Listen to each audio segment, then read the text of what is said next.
individuals. So the way we write and read and listen in Story Workshop hinges on the concept of visualization. As writers, we begin each story impulse in the mind, back in the recesses of your mind, and I want you to think about this with your own mind, back in the recesses of your mind where dreams and daydreams come from. As readers, we focus not on the text itself, but on the images that the words create. We see the story playing out like a movie, the characters, the place, the emotions that are at stake, the light, the sounds, the smells that make the experience real and relatable. So as listeners, we're going to ask you guys to do the same. As these writers read, each one of them reads their own individual work, we want you to try to go back to that place inside your mind where the images form and allow the stories to unfold and become real for you.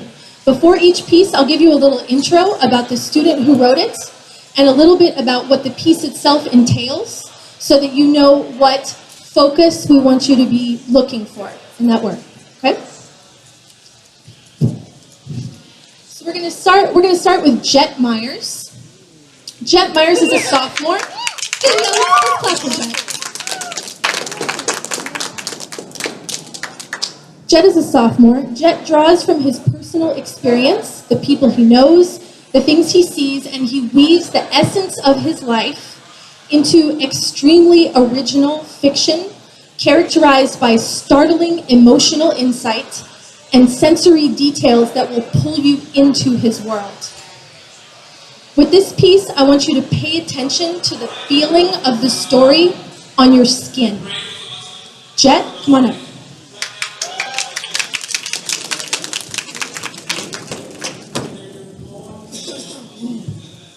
Hello, everybody.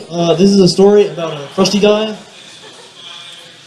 The air was getting thicker with the smell of paint thinner and hot, unfresh linens, one of which was a guilty pleasure, the other of which was uncomfortable and scratchy. The other thing making the air thick was the intensity of the night. Everything needed to be done. Everything had a place in that shop except for me, who was awkwardly working around my boss, trying to fold shirts. That would only be worn once and then looked over forever, sitting in a cabinet or on a hanger or on the floor. That's how I wanted to be, to give up all my responsibilities and just let time and life pass me.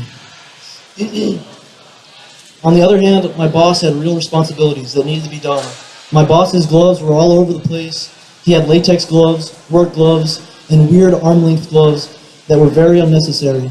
But my boss needed gloves because his fingers would split at the creases and folds. All that paint thinner had worn down his skin. But he never wore the gloves. The arm-length gloves would have been for the best to protect him from the harmful chemicals he was covered in. The only downside is that it would have added to his already uncomfortable nature. The sweat building up underneath his gloves and that stuffy feeling going up and down his arms. I couldn't wear the gloves without getting a rash, but he didn't mind because this man's entire body was a rash. And he didn't care. All he cared about was shirts. Nothing mattered except the shirts and venting about his divorce and children, which had left him bitter and dangerous. He could die and he would be at peace. The stress of his problems gone, and he would be pumped except for the lack of shirts and paint thinner, because no one prints shirts in heaven.